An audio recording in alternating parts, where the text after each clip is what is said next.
Las palabras tienen un enorme poder para sanar y un enorme poder para enfermar. Por eso tenemos que hablarnos con cordialidad y con cariño. Eres tú, con tu forma de hablarte cuando te caes, el que determina si te has caído en un bache o en una tumba. Mario, muchísimas gracias por venir al Tenía la Duda. Gracias a vosotras. Para la gente que no te conozca, porque tú eres médico, una de las cosas que defiendes es que el poder de la palabra te puede enfermar, pero también te puede ayudar a salir de la enfermedad, ¿no? ¿Esto cómo funciona, Mario? Hace 2500 años algunos médicos griegos descubrieron que el trato, la conversación con los enfermos, podía tener una capacidad sanadora. Y sin género de duda he podido comprobar de manera incuestionable que a través de las palabras podemos afectar no solo al estado de ánimo de una persona, sino al propio funcionamiento del cuerpo. ¿Cómo es posible que esto suceda? Pues la palabra y el pensamiento están tremendamente conectados. El pensamiento se sabe a través de unos mapas que hay en el cerebro, se conocen coloquialmente como mapas de los sentimientos.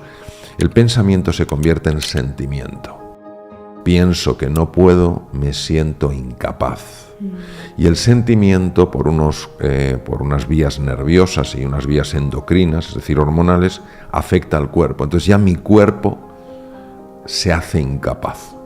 De la misma manera, pienso que soy capaz, me siento capaz, mi cuerpo me genera esa capacidad. Es decir, de alguna manera el simple hecho de pensar de una manera afecta incluso a la fisiología del cuerpo. Claro, la palabra es más potente que el pensamiento, porque la palabra además entra por el oído, y el oído tiene una enorme importancia en el componente emocional. Por eso las palabras hay que manejarlas con precisión y siempre con extraordinario amor. Mario, te voy a contar una cosa que pasó hace 2 semanas. Si alguien lo está escuchando y dice, bueno, yo no creo, esto os juro que es real. Hace 2 semanas a mi abuela le dio un ictus porque ella, imagínate, además, es que vive en el mismo rellano que mi madre y mi tía. Y mi tía, como murió su marido, pues siempre está en su casa cuidando a mi abuela. Entonces, toda mi familia es andaluza. Entonces mi tía dijo, bueno, me voy una semana a Andalucía, pero estás puerta con puerta con mi madre, con la Loli. Puedes irte a casa de la Loli que te cuide y tal.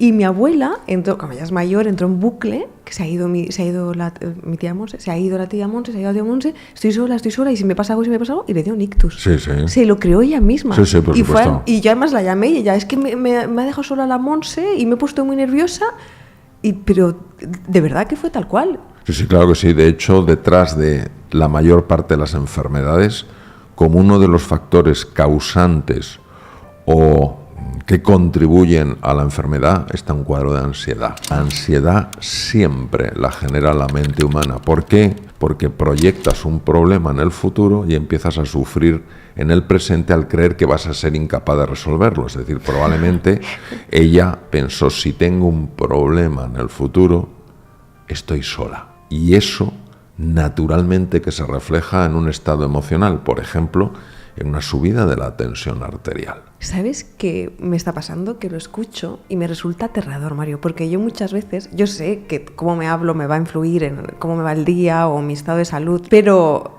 o sea, mi miedo es que yo siento que no puedo controlar los pensamientos. ¿Sabes qué te quiero decir? Sí. Cuando me llegan, yo soy como víctima de ellos y digo, piensa en otra cosa, pero es que no vienen solos, ¿no? Ya. Este es un tema, Judith, de excepcional importancia, porque nosotros en general tenemos la sensación de que no gobernamos lo que pensamos, sino que lo que pensamos nos gobierna a nosotros. Y en gran medida es así. La pregunta es, ¿tiene necesariamente que ser así? Y la respuesta es no. Entonces nosotros tenemos que ejercer un arte, que es el arte de elegir.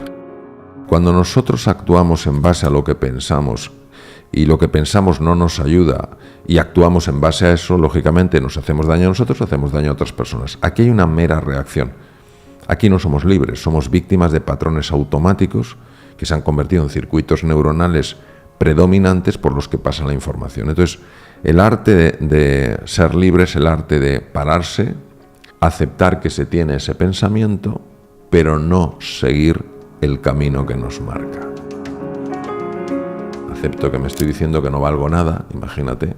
Acepto que me estoy diciendo que va a ser un horror, que no puedo hacer nada para resolverlo. Acepto la existencia de eso, me paro, respiro 3 veces y digo, Sin embargo, elijo pensar esto y actuar en base a esto. Y aquí empieza la conquista de un ser humano. Hay un libro muy antiguo, tiene 2500 años, se llama el Dhammapada, y dice: el mayor de los conquistadores es quien se conquista a sí mismo. No es ni suprimir el pensamiento, ni negarlo, ni ir contra él. Es elegir una nueva opción. Y cuando vas haciendo eso, realmente empieza a cambiar literalmente tu vida. De hecho, esto es lo que hacía yo con mis pacientes. Yo les ayudaba a relacionarse con su enfermedad de una forma radicalmente distinta. En lugar de preguntarse ¿por qué a mí? ¿Por qué a mí? ¿Por qué a mí? ¿Soy una buena persona? Les ayudaba a enfocarlo desde otra manera. ¿Para qué? ¿Para qué está esto en mi vida? Es ese pararse para reconducir el pensamiento. Entonces, cuando tú reconduces el pensamiento, reconduces el sentimiento y reconduces lo que ocurre en el cuerpo. Esto es muy, muy importante en medicina, porque fíjate, si tú te dejas envolver por pensamientos negativos, que he hecho para merecer esto, no sé qué, tal cual, se empieza a liberar cortisol. Yo llevo hablando del cortisol 20 años y alertando sobre lo que es la presencia en exceso y sostenida del cortisol. Que nadie piense que el cortisol es una hormona mala. Sin cortisol no es posible la vida. El cortisol debe seguir un ritmo, el ritmo circadiano, alrededor del día, y es fundamental para que estemos vivos. ¿Qué ocurre? En el estrés crónico, cuando una persona está todo el rato con pensamientos negativos, cada cual, se empieza a liberar cortisol de forma sostenida, se rompe el ritmo natural del cortisol. Las glándulas suprarrenales acaban extenuadas de la cantidad de cortisol que tienen que producir. Entonces, ¿qué ocurre? Que el cortisol bloquea el sistema de defensa. Sistema que es el que tiene que protegernos frente a las infecciones y frente a los tumores. Con lo cual, fíjate cómo se ha producido una especie de tormenta interna solo con el pensamiento. Entonces, cuando tú empiezas a cambiar ese pensamiento y empiezas a abrirte a algo diferente, el cortisol empieza a bajar, el sistema inmune vuelve a recuperar su capacidad agresiva contra las bacterias y los tumores. Por eso es tan importante, poquito a poco, entrenarse en este gobierno del pensamiento, que no es someter al pensamiento que no te gusta, no es negarlo, sino elegir otra opción. Es buenísimo. ¿Qué maneras hay para poder hacerlo? O sea, aparte de elegir el pensamiento, supongo que haces meditación, ¿no? La meditación ayuda muchísimo porque la meditación se ha demostrado como una de las vías más efectivas para evitar la rumiación mental. La rumiación mental es ese bucle normalmente de tinte negativo que nos envuelve y que nos atrapa. Entonces, la meditación, al favorecer, no luchar contra esos pensamientos, sino no dejarse arrastrar por ellos, y al conectar con el silencio, ese bucle, ese ruido mental, esa jaula de grillos, al no prestarle atención, empieza a apaciguarse. Ese apaciguamiento se ha demostrado con técnicas, incluso algunas muy sofisticadas, y en laboratorios en los que he estado yo en Estados Unidos, se ha demostrado que producen una calma mental que se refleja inmediatamente en un mejor funcionamiento del cuerpo, en una mejor capacidad para manejar información compleja, en una mejor relación con uno mismo y con los demás. Es decir, el ruido mental que tenemos nos daña en todas las dimensiones de la vida. Una vez vi, no sé dónde lo vi, igual era un titular y ni siquiera lo leí, pero vi que había como dos tipos de estrés. Yo estoy siempre muy estresada y últimamente ya se me ha hecho una cosa que es que no puedo más. Y entonces mi pregunta era si el estrés siempre es malo o si es verdad que hay dos tipos de estrés y hay un estrés que si tú consigues darle la vuelta es algo positivo. El profesor Hanseli tiene una historia apasionante. Esta situación donde tienes que hacer frente a algo nuevo, distinto, retador, desafiante. Y se dio cuenta de que había dos formas de estrés muy diferentes. A una le llamó estrés agudo y a otra le llamó estrés crónico.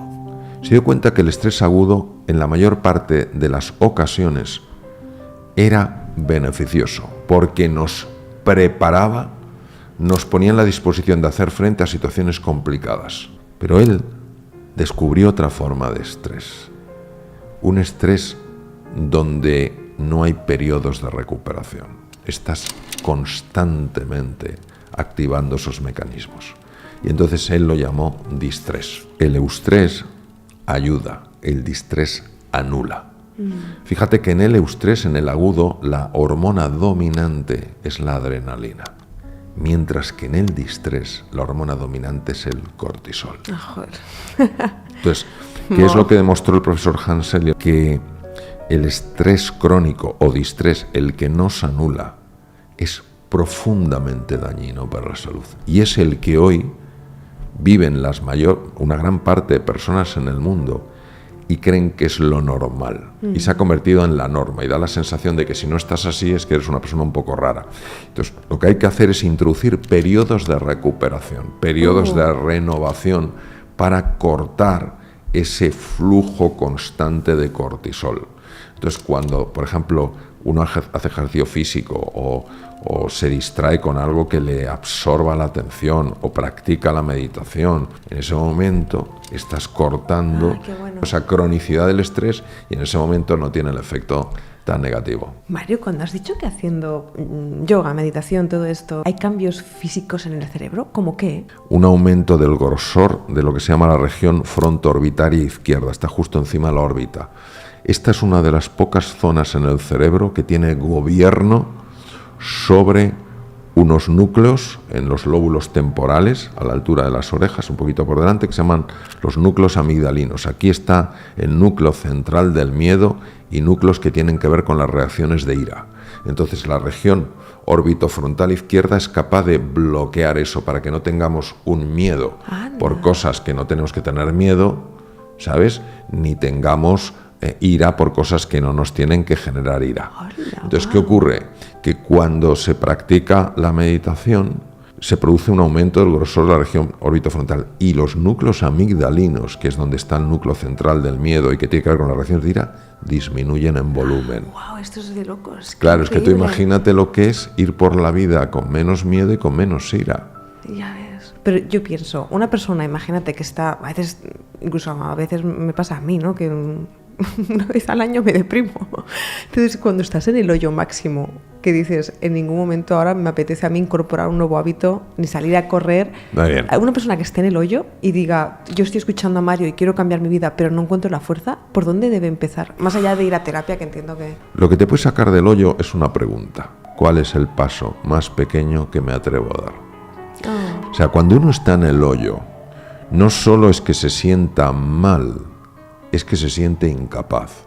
Y cuanto más incapaz se sienta, peor se va a sentir anímicamente. Si tú haces que esa persona empiece a sentirse capaz de hacer algo muy pequeño, todo empieza a ser transformado. Ten en cuenta que en el momento en el que una persona se ve capaz, empieza a sentirse mejor. La mente tiene que bloquearnos para que no nos sintamos capaces. La pregunta nos puede sacar de ese bloqueo. Es buenísimo. Buenísimo. Es lo mismo también para la autoestima. Si una persona tiene muy mala autoestima, supongo que al final la autoestima también la construyes haciendo cosas, ¿no? Claro. Sintiéndote capaz de hacer. Claro. Autoestima y autonomía van de la mano. Es decir, tu valoración también depende de lo que te sientas capaz de hacer. Entonces, por supuesto que sí lo puedes aplicar a todo. Mario, antes que me lo he apuntado, has dicho que el intestino es el segundo cerebro. Sí. ¿Por qué el segundo cerebro? El profesor Gershon fue el primero en el mundo que empezó a caer en la cuenta de que había demasiadas neuronas en el tubo digestivo como para que el tubo digestivo no tuviera una función más allá del movimiento, del peristaltismo y de la absorción de alimentos. Y que ese cerebro interactúa, ese segundo cerebro, no solamente con el cerebro intracraneal, afectando a los estados de ánimo, afectando a nuestra mayor o menor reactividad, afectando a enfermedades como puede ser el Alzheimer o enfermedades degenerativas como el Parkinson, etcétera. Sí, sino que además el tubo digestivo es capaz de afectar todos los órganos del cuerpo. Ten en cuenta que cuando hablamos del tubo digestivo no hablamos solo de lo que es el aparato digestivo, sino de las bacterias, de la microbiota que vive dentro del tubo digestivo y está interactuando con el cerebro, está interactuando con el aparato cardiovascular, está interactuando con los adipocitos, las células grasas, está interactuando con el sistema inmune. Por tanto, su importancia es extrema. El intestino mide unos 349 metros cuadrados, 2 canchas de tenis. Joder, ¿eh? Comparado con la piel, que son 2 metros cuadrados. O con el tamaño de la corteza cerebral, que sería como una servilleta grande abierta. Claro, esa es la línea donde pueden entrar más productos tóxicos. Por eso el 80% de nuestro sistema de defensa está en el tubo digestivo. Cuando esa microbiota, ese tubo digestivo no funcionan bien, se produce lo que se llama intestino permeable, deja pasar lo que no tendría que dejar pasar. Eso viaja por la sangre y eso pone en alerta al sistema de defensa. Queriendo hacer una función buena, que es destruir esos productos tóxicos, hay un daño colateral. El daño a los propios tejidos sanos. Inflamación crónica de bajo grado. Por eso es tan importante cuidar lo que comes, porque afecta directamente a la microbiota, y no padecer demasiado estrés, porque el estrés crónico altera la microbiota. Todo lo estoy haciendo mal, Mario. Te escucho y digo, otra cosa que hago mal. No lo estás haciendo mal. Lo que pasa es que es verdad que hay cosas que tenemos que corregir poquito a poco. Te hago ya la última pregunta, Claro. que es la que le hago a todos los invitados cuando vienen, que es que si pudieses verte a ti mismo de niño, con 8, la edad que tú quieras, 8 o 9 años, pudieses darte un consejo de alguna lección de vida, algo que hayas aprendido y que digas, Mario, pequeño Mario, recuerda esto, ¿qué te dirías? Atrévete más en la vida. Atreverse más en la vida no es un canto a la insensatez, es una llamada a la audacia, es una llamada a la valentía. Yo creo que muchas veces más nos arrepentimos de lo que no hemos intentado en la vida, donde no hemos dado un paso hacia adelante, que de aquellos errores que hemos cometido. A veces es mejor pedir perdón que pedir permiso. Muchísimas gracias, De Mario. nada, Ha sido Judith. un placer hablar contigo, me ha encantado. Me alegro. Muchísimas gracias. Me alegro. En serio. Para mí también ha sido una experiencia muy agradable. Muchas gracias. A ti.